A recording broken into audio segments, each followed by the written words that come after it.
أعوذ بالله من الشيطان الرجيم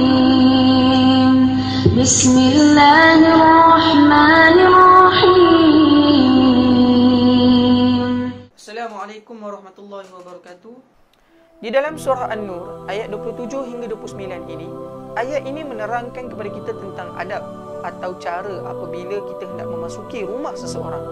Yang pertama ialah dengan meminta izin untuk bertamu atau masuk dalam rumah adalah sebanyak 3 kali sahaja. Yang kedua ialah dengan mengucapkan salam, Assalamualaikum. Yang ketiga ialah dengan mengetuk pintu ataupun memanggil seseorang dalam rumah tersebut secara sekadarnya, iaitu tidak secara kasar. Yang keempat ialah dengan menjauhkan diri kita ataupun memastikan posisi badan kita tidak berhadapan dengan pintu rumah. Dan yang kelima, apabila disuruh pulang oleh tuan rumah, maka pulanglah seperti mana yang dinyatakan pada ayat 28 surah An-Nur. Dan yang keenam, kita dilarang untuk mengintai ataupun mengintip tuan rumah tersebut. Seterusnya kita lihat pada ayat 29. Ayat ini menerangkan bahawa kita tidak perlu untuk meminta izin apabila hendak memasuki dalam rumah yang tidak digunakan untuk tempat tinggal peribadi seseorang dan tempat-tempat seperti kedai makan dan sebagainya. Seterusnya pada ayat 30 pula, ayat ini menerangkan kepada lelaki yang beriman agar merendahkan pandangan mata mereka daripada melihat perkara yang tidak patut dilihat, serta mereka mestilah menjaga kemaluan daripada melakukan perkara-perkara maksiat. Pada ayat 31 pula, ayat ini menerangkan kepada perempuan yang beriman tentang beberapa perkara yang mereka perlu jaga. Yang pertama, iaitu dengan menundukkan pandangan serta menjaga kemaluan dari melakukan perkara maksiat seperti mana lelaki yang beriman juga. Yang kedua, iaitu menjaga penampilan serta tidak melampaui batas dalam berpakaian.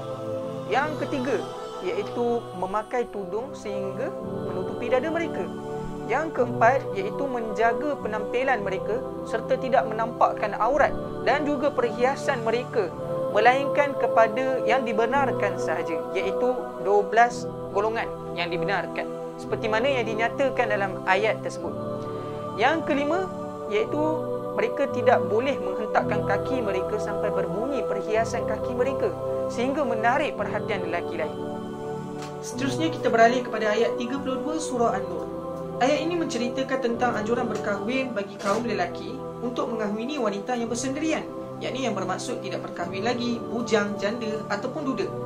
Allah SWT berjanji dalam ayat ini yang apabila sesiapa sahaja berkahwin, maka Allah SWT akan cukupkan untuk mereka daripada segi keperluan mereka selepas berkahwin. Pada ayat 33 pula, ayat ini menerangkan tentang beberapa perkara, iaitu yang pertama, untuk mereka yang tidak ada kemampuan lagi untuk bernikah, maka mereka hendaklah menjaga kesucian diri mereka daripada melakukan perbuatan-perbuatan maksiat. Dan yang kedua pula, Islam juga mengajar bagi tuan kepada hamba untuk memberikan peluang kepada hamba mereka untuk dibebaskan diri mereka jika ada kebaikan untuk hamba mereka. Dan yang ketiga, Allah SWT melarang untuk mengambil peluang ke atas hamba perempuan dengan menjadikan hamba perempuan itu sebagai pelacur. Wallahu a'lam.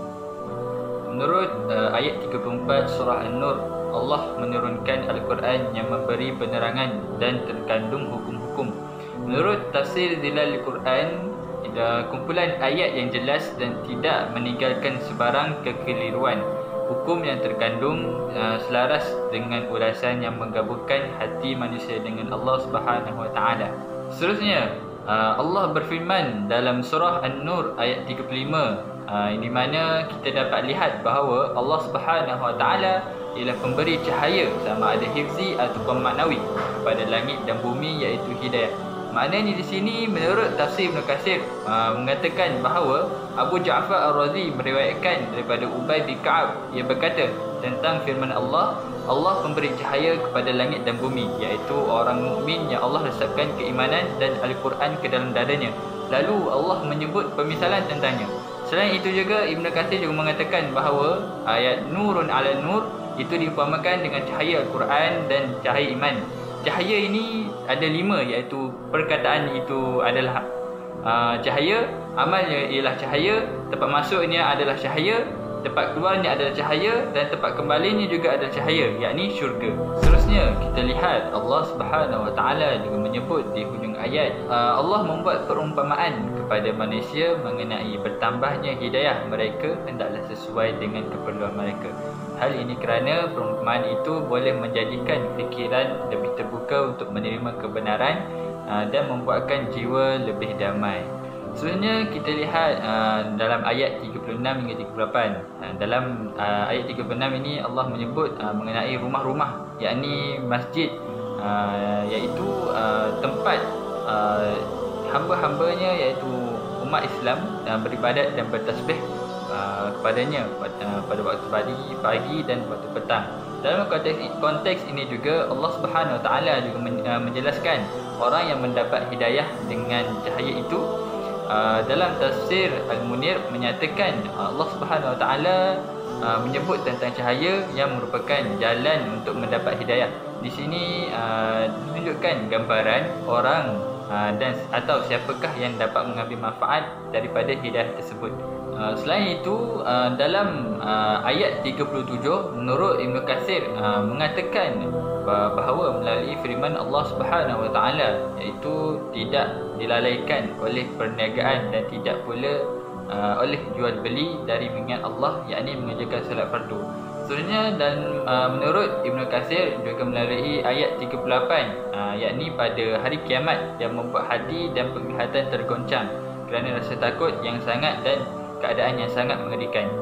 Akhir sekali kita pergi kepada tafsir ayat 39 dan 40, yakni menurut tafsir Zilalul Quran mengatakan bahawa ayat ini menggambarkan dua pemandangan keadaan dan nasib kesudahan orang-orang kafir yang menarik dan penuh harakat dan hayat.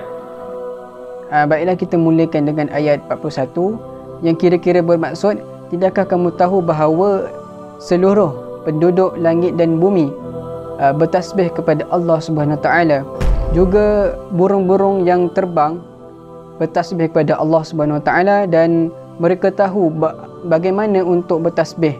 Allah lah yang memiliki kerajaan langit dan bumi, dan semua penduduk ataupun makhluk yang berada di langit dan di bumi akan kembali kepadanya.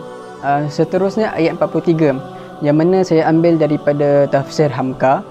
Hamka mengatakan bahawa Allah menggerakkan awan-awan sehingga awan-awan yang bergerak itu akan bertemu sesama lain, akan menjadikan sesuatu tumpukan-tumpukan kecil, dan akhirnya daripada tumpukan itu akan hasilnya air hujan.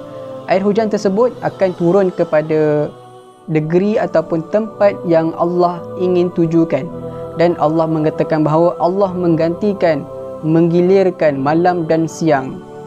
Wallahu khalaqa kulla dabbatin mimma, dan Allah menjadikan binatang itu daripada air. Faminhum man yamshi ala batnih, dan binatang itu berjalan di atas perutnya sendiri, contohnya ular. Wa minhum man yamshi ala rijlain, dan di antaranya binatang tersebut berjalan di atas dua kaki, contohnya burung. Wa minhum man yamshi ala arba', dan di antaranya binatang itu berjalan di atas 4 kaki, contohnya lembu. Dan Allah mencipta sesuatu yang dikehendakinya, dan Allah Maha berkuasa terhadap segala sesuatu. Dan akhir sekali ayat 46, sesungguhnya kami menurunkan ayat-ayat untuk memberi penerangan-penerangan yang jelas, dan Allah memberi hidayah kepada sesiapa yang dikehendakinya untuk ke jalan yang lurus. Kesimpulannya daripada ayat 27 dan hingga ayat 46 yang telah kami berikan kepada dalam video ini adalah Allah menurunkan ayat-ayat Al-Quran, ayat-ayat ataupun kalam-kalam yang dinamakan Al-Quran ataupun mukjizat yang Allah turunkan kepada Nabi Muhammad SAW untuk kita jadikan sebagai panduan hidup. Sekian daripada kumpulan kami. Kami memohon maaf atas kekurangan dan kesilapan, dan wabillahi taufik wa hidayah. Wassalamualaikum warahmatullahi wabarakatuh.